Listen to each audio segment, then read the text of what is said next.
This is good. Tired of reacting like a crazy person to every little thing? Today, we're going to talk about how to respond instead of react. Welcome to Energy Alignment for Entrepreneurs, where we help driven people find peace without losing their edge. So, today you'll discover how to create space between trigger and reaction. That's good. Why awareness is your secret weapon against emotional hijacking. All right, we got the verbiage today. And what to do when you feel completely out of control. Yep, this will be a good episode. Not to say that the other ones aren't. I bring my best every time we record. So, yeah, let's look at how to create space between trigger and reaction. And let's look at structure. Okay, let's define trigger, let's define reaction before we get into content. And trigger could be something as simple as dog barking.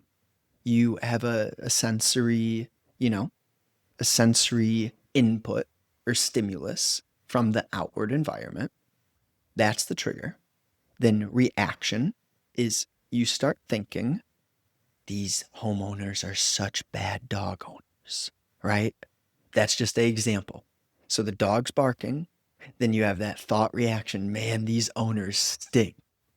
Okay? When you bring awareness into the relationship between trigger and reaction, you can begin to change what you are fundamentally. Because what happens as you see, now here's an input, like maybe parentheses. You don't judge yourself.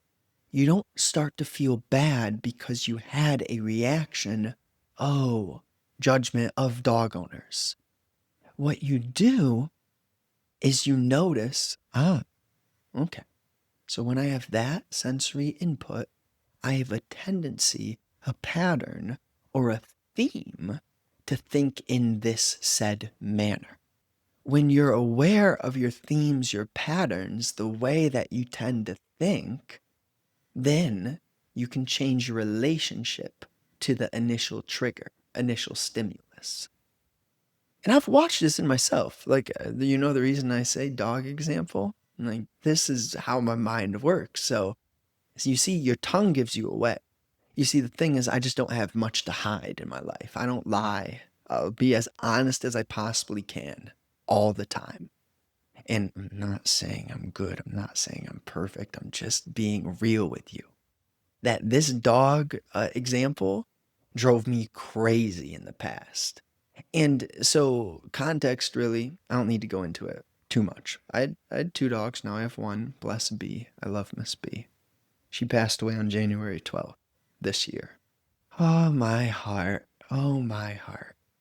And ultimately, see, this is a perfect example, right? I bring up the memory of Miss B, and that's the trigger, right? The memory. And my reaction is, oh, do I feel energy, right?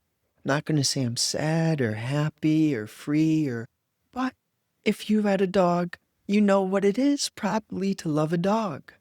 And the reason we go here is because, yeah, my dogs used to bark all the time, and that used to really get me. Now, I'm just grateful to hear my dog bark.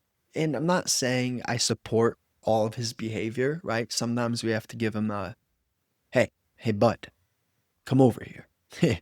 Sometimes we have to turn up the masculine relationship, just to let him know, like, hey, you come on now, right? We're not going to do that right now at this certain time. It's not like always and never. Sometimes he barks. I'm just sitting here listening to him bark. Other times I'm like, hey, what are you doing? What's going on, man? Grab a toy. So what I'm saying there is almost, I'm sharing with you the real life change of my relationship to trigger and reaction. Maybe this speaks to you.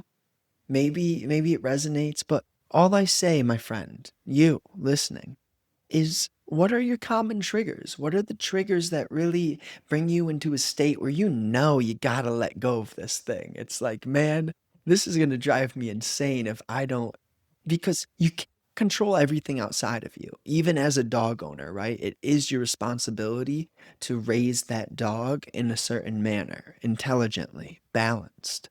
You know, you give them freedom, but you also put them on the leash sometimes. Sometimes you give them a command, a sit, and other times you let them be their own boss. You let them run the house a little bit. Let them get wild, rambunctious, destroy the couch. You know what I mean?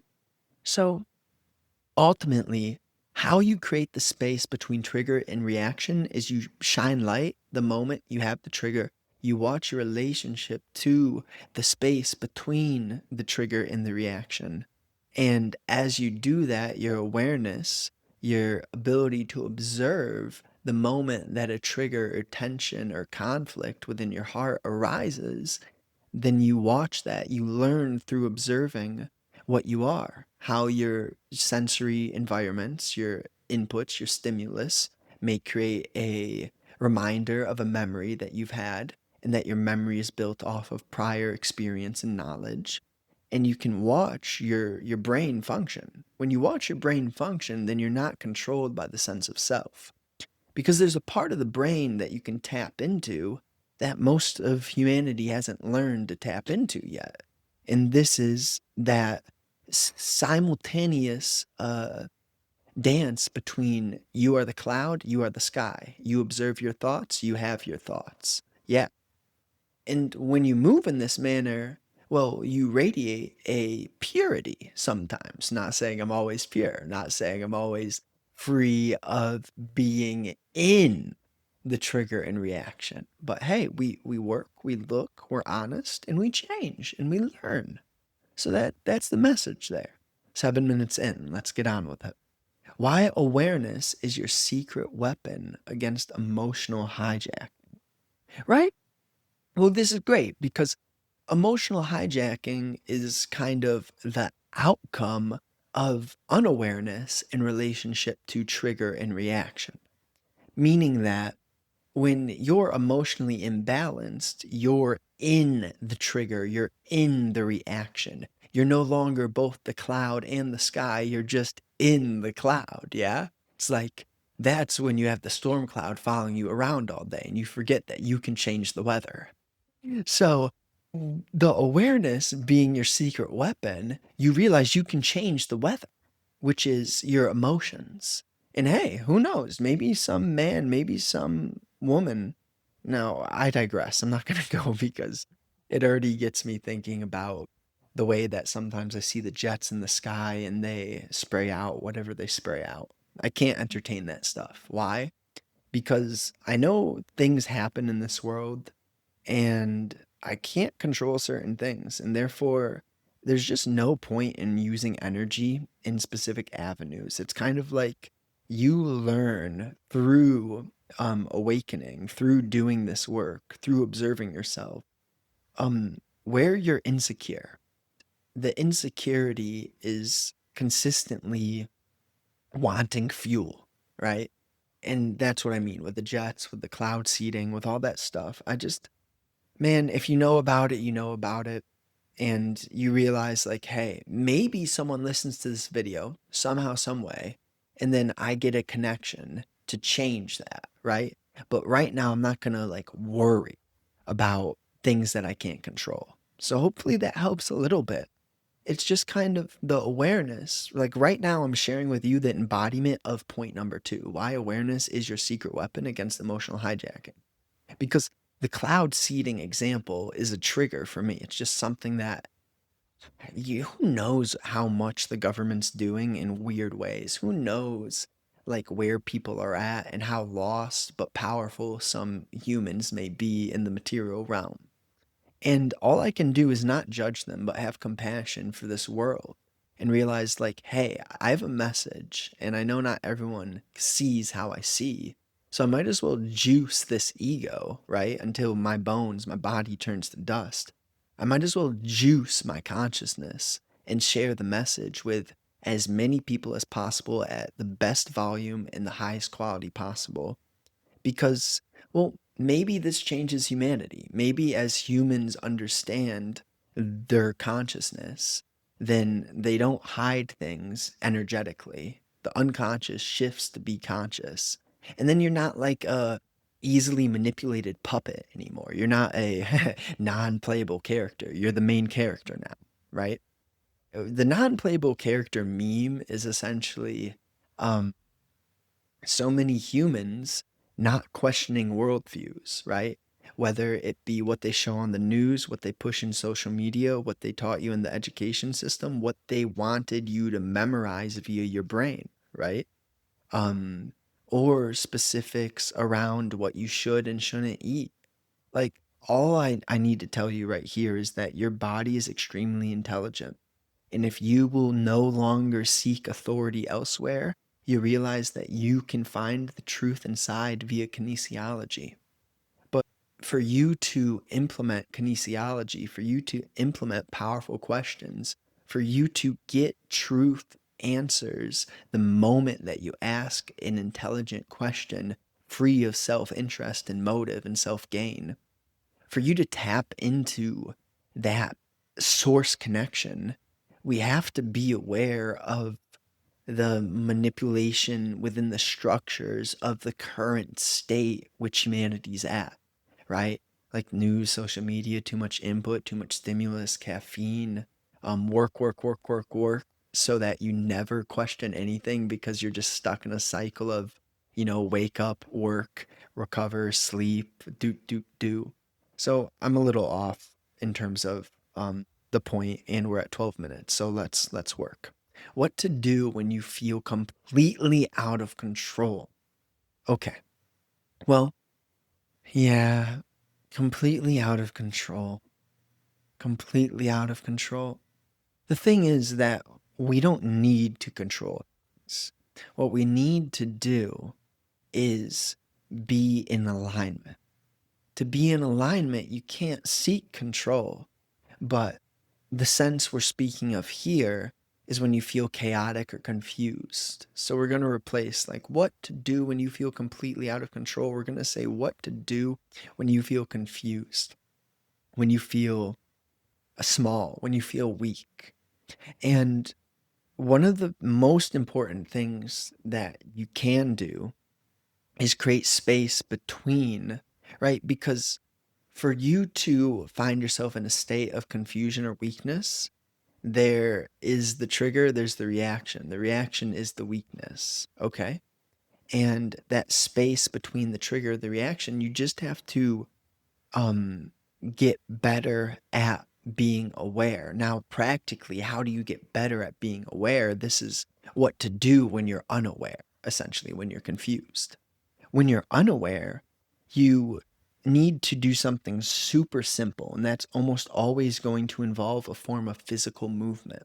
Going on a walk, cleaning your house. Very, very simple actions. Do some simple, straightforward, practical, healthy actions that get you into a place of a potential flow state.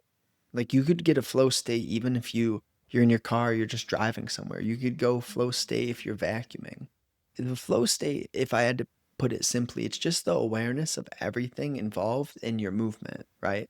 So as you're vacuuming, right, you're watching your eyes move. You're feeling, okay, your arms are moving in this way.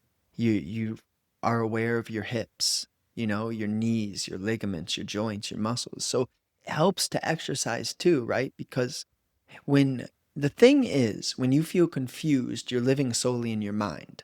So the reason I go to moving the body as one of the easiest ways to get back in tune with source, with awareness, is because you can't think your way out of confusion sometimes. Usually that's not it. Usually you move your way out of confusion, then you ask questions in relationship to how you got confused, then you learn, then you change your behavior, then you get confused less often because you change your behavior. Okay? So I'm giving you like the most straightforward blueprint I possibly can, but of course I'm being broad and structural because, you may live by an ocean. So how about you go swim? You may live somewhere doing something. You may have a cleaner, so you may not need to vacuum. Maybe it's cooking some food. You may have a cleaner and someone who cooks your food. So then you get what I mean.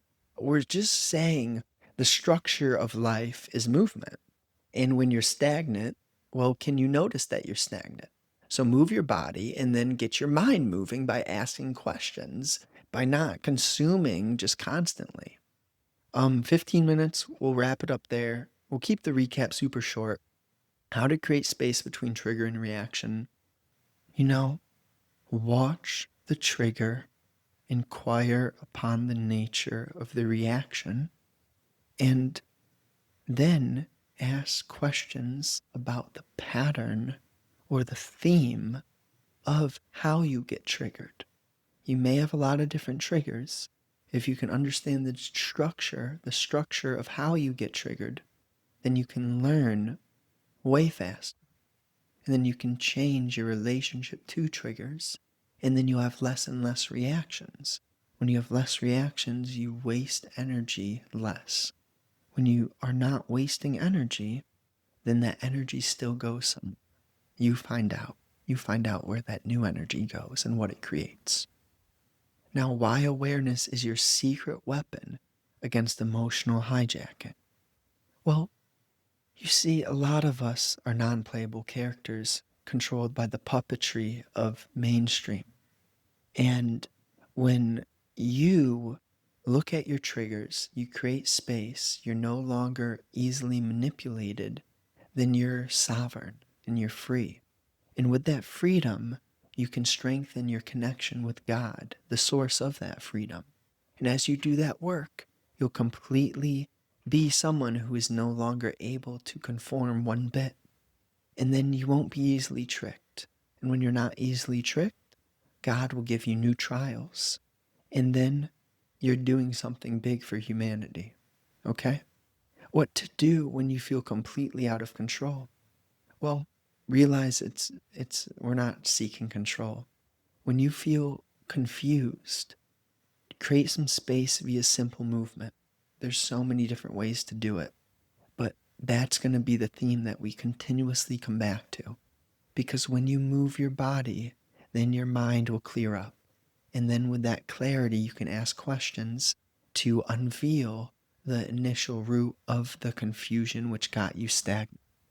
When you stagnate less, clarity compounds just like a snowball. Okay? I appreciate you. I love you. Thank you for listening. Let's go. And, if you want to work one on one, I'd love to work one on one. I'm only taking on maybe 5 people max at a time. And we can do whatever you most need. So you can reach out to me. It doesn't matter if you've listened to 100 of my videos, 10 of my videos, 5 of my videos, or this is the first one. If you feel that you would like to have conversations with me, that's the fundamental of the offer. Like, what we'll be doing very practically is I'll be listening to you and we'll have conversations based upon what my heart shows me because I'm actually listening to you. I'm not projecting onto you. I'm not trying to make you change in a certain way. I'm just listening to your tone, listening to the words you use, listening to the cadence in which you speak, especially when you bring up certain things, right? Because you can hear right now I'm talking super calm, but earlier in this video I was probably talking like something like, I talk in many different ways in many different moments. It's the same thing with all of us. So if you feel you could benefit from having conversations with me, you want to get jacked, you want to, dial in your nutrition so that you can ask the right questions, you got a trigger that really you don't know how to let go of, like we can do any of that work. I'm up for it. I'm up for it, but spots are limited. I'm only going to take on 5 people and then I'm kind of closing the doors because I only got so much time, you know what I mean? I'm going to learn surfing and I'm going to be traveling soon. So excited for all that stuff. And I thank you so much for listening. Have a wonderful day. Let's go. Let's go.